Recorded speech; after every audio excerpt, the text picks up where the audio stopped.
Assalamualaikum warahmatullahi wabarakatuh. Kepada yang terhormat, Bapak Yudi Irfan Daniel selaku dosen pengampu mata kuliah Ilmu Fikih. Perkenalkan, nama saya Nurmalia Wahidah dengan NIM 120207053 dari kelompok 8. Di sini saya akan mempresentasikan mengenai mazhab Syafi'i. Pembahasan mengenai mazhab Syafi'i terdapat pengertian mazhab Syafi'i, penyebaran mazhab Syafi'i, dasar-dasar pemikiran Syafi'i, dan kesimpulan. Untuk yang pertama yaitu adalah pengertian mazhab Syafi'i. Pengertian mazhab Syafi'i. Mazhab adalah pandangan atau pendapat imam tentang hukum yang berlaku pada agama. Sedangkan mazhab Syafi'i adalah mazhab fikih yang dicetuskan oleh Abu Abdullah Muhammad bin Idris Asy-Syafi'i atau yang lebih dikenal dengan nama Imam Syafi'i pada awal abad ke-9. Mengenai Imam Syafi'i lahir di Asyon Gaza, Palestina pada tahun 150 Hijriah atau sekitar 767 Masehi. Nah, beliau wafat pada malam Jumat 29 Rajab 204 Hijriah atau bertepatan dengan 19 Januari 820 Masehi dalam usia 54 tahun di Fustat, Mesir. Nah, Imam Syafi'i adalah seorang pencetus mazhab yang mazhabnya ini kebanyakan dianut oleh para penduduk Mesir Selatan, Arab Saudi bagian barat, Indonesia, Suriah, Kurdistan, Malaysia, Brunei Darussalam, Filipina, Pantai Coromandel, Ceylon, Malabar, Hadramaut, dan Bahrain. Kemudian pembahasan selanjutnya yaitu penyebaran mazhab Syafi'i. Penyebaran mazhab Syafi'i.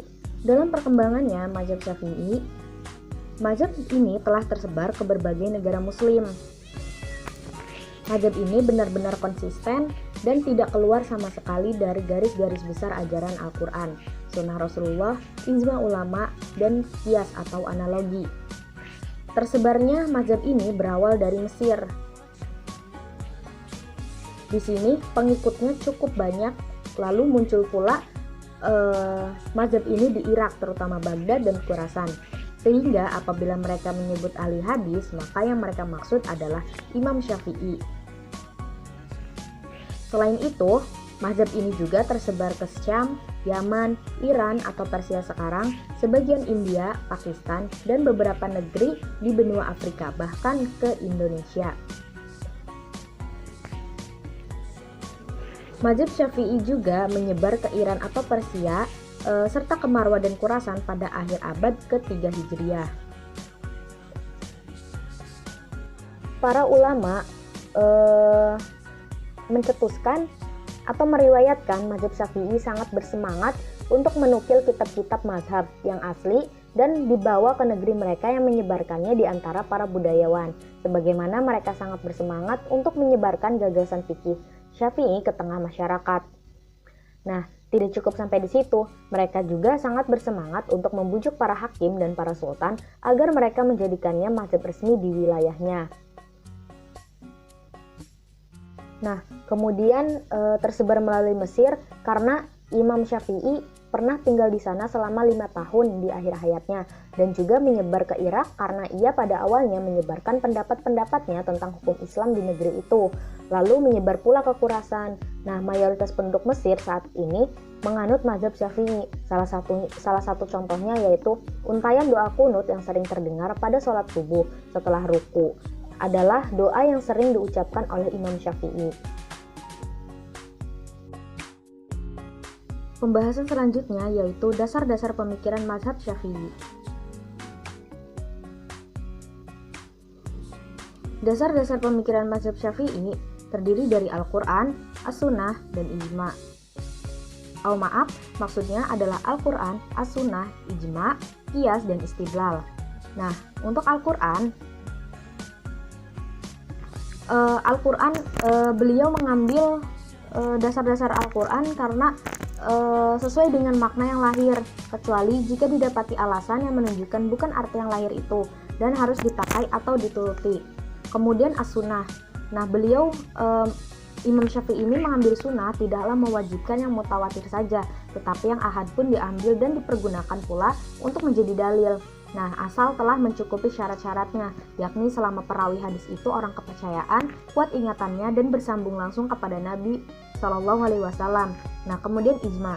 Ijma dalam arti para sahabat semua telah menyepakatinya. Nah, di samping itu beliau berpendapat dan meyakini bahwa kemungkinan ijma dan persesuaian paham bagi segenap ulama itu tidak mungkin karena berjauhan tempat tinggal dan sukar berkomunikasi.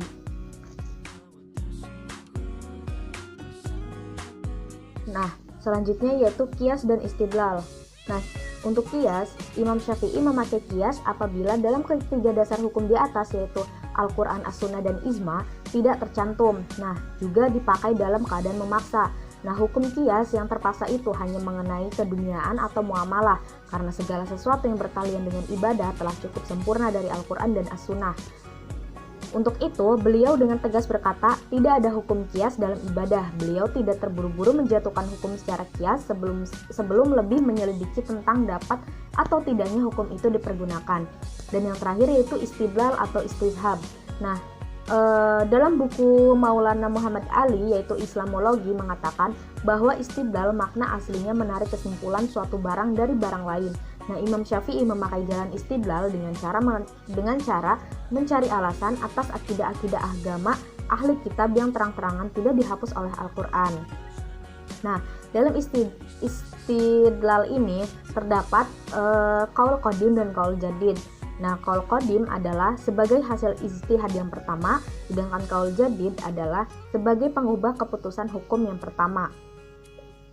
Syafi'i mengungkap beberapa masalah dalam qaul qadim dan qaul jadid, yaitu yang pertama, air yang kena najis. Nah, dalam qaul qadimnya, air yang sedikit dan kurang dari 2 kulah atau kurang dari ukuran yang telah ditentukan tidak dikategorikan air mutanajis selama air itu tidak berubah. Nah, sedangkan qaul jadidnya, air yang sedikit dan kurang dari 2 kulah atau kurang dari ukuran yang telah ditentukan tidak dikategorikan air mutanajis, apakah air berubah atau tidak. Nah, kemudian bersambung atau mualah dalam berwudu. Nah, dalam qaul jadidnya bersambung atau mualah dalam berwudu hukumnya wajib. Nah, sedangkan qaul jadidnya bersambung dalam berwudu itu hukumnya sunnah karena berdasarkan riwayat bahwa Rasulullah Shallallahu Alaihi Wasallam pernah berwudu dan menunda membasuh kaki beliau. Dari materi tersebut dapat diambil kesimpulan yaitu mazhab adalah pandangan atau pendapat imam tentang hukum yang berlaku pada agama. Mazhab Syafi'i adalah mazhab fikih yang dicetuskan oleh Abu Abdullah Muhammad bin Idris Asy-Syafi'i atau yang lebih dikenal dengan nama Imam Syafi'i pada awal abad ke-9. Mazhab ini kebanyakan dianut para penduduk Mesir Selatan, Arab Saudi bagian barat, Indonesia, Suriah, Kurdistan, Malaysia, Brunei Darussalam, Filipina, Pantai Coromandel, Ceylon, Malabar, Hadramaut, dan Bahrain. Nah, mazhab ini berkembang melalui Mesir dan Iran. Dasar pemikirannya yaitu Al-Quran, As-Sunnah, Ijma, Qiyas, dan Istidlal. Nah, mungkin itu saja yang dapat saya sampaikan. Kurang lebihnya mohon maaf. Wassalamualaikum warahmatullahi wabarakatuh.